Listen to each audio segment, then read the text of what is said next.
Yesterday it was the offense in the spotlight. Today we look towards the defensive side, headed up by a man Coach Mallory hopes his defense feeds off of. When I first met Brad, I mean, he was a guy that would just wear you out, wanting to know everything about defense, and was a true, professional. And when I had the opening, I knew if I could get Brad Wilson, it would make us a better defense. He's passionate, and it's real.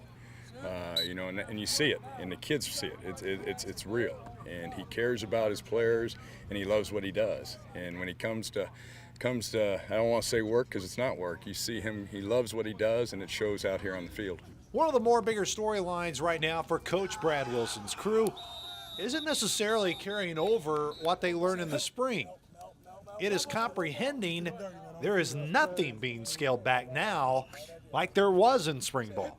Really getting the third install for him right now, and I think that the difference between the spring and now, we're not scaling it back. In the spring we only put in so much. We kind of pulled the reins back on him a little bit, and now it's go go go. Every night we're putting more in. Well, I think you're trying to focus on a couple different things. You're trying to focus on your fundamentals and your techniques. We don't play our offense. So although we've got to get lined up and fit things properly, we're more concerned every single day with making sure that our guys understand what we're doing. It puts a little bit of pressure on them, and then at the same time, it puts the pressure on us to make sure that as we throw it at them, we're getting enough of the looks that we need.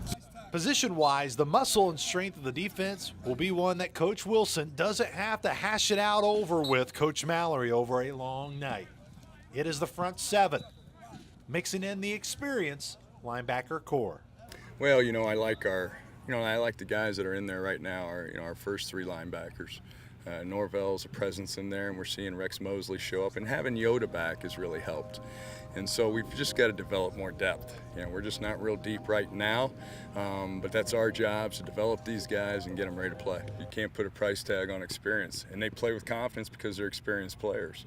And so when they're out there, you see confidence, and and you get that from playing. There are always areas of focus, but right now, the majority of the competition is in the secondary. Spots are far from solidified, and it is simply coming down to who wants to compete. Is our overall level of just pure competitiveness. And the thing that we tell those guys with all the one-on-one situations that we're putting them in, they've got to be the most competitive guys on the field. And they've got to have a mindset and a mentality that it's you and them, someone's winning, someone's losing, and our defense is counting on them to win and counting on them to do their job. And I think those are the strides that we're trying to make right now with those guys back there. It's just pure competition, compete, and the importance of them executing and winning their one-on-one. The whole coaching staff understands the importance of the first week of practices, but a lot of questions won't start to be answered until the Sycamores get in full pads on Saturday.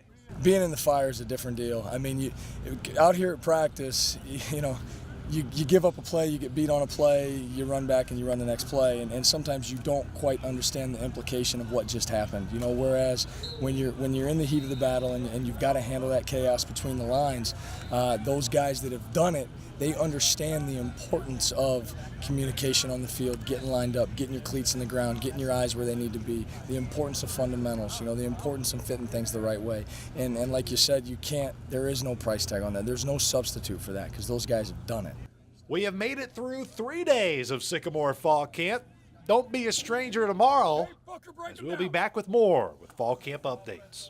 Reporting from Memorial Stadium for GoSycamores.com, I'm Luke Martin.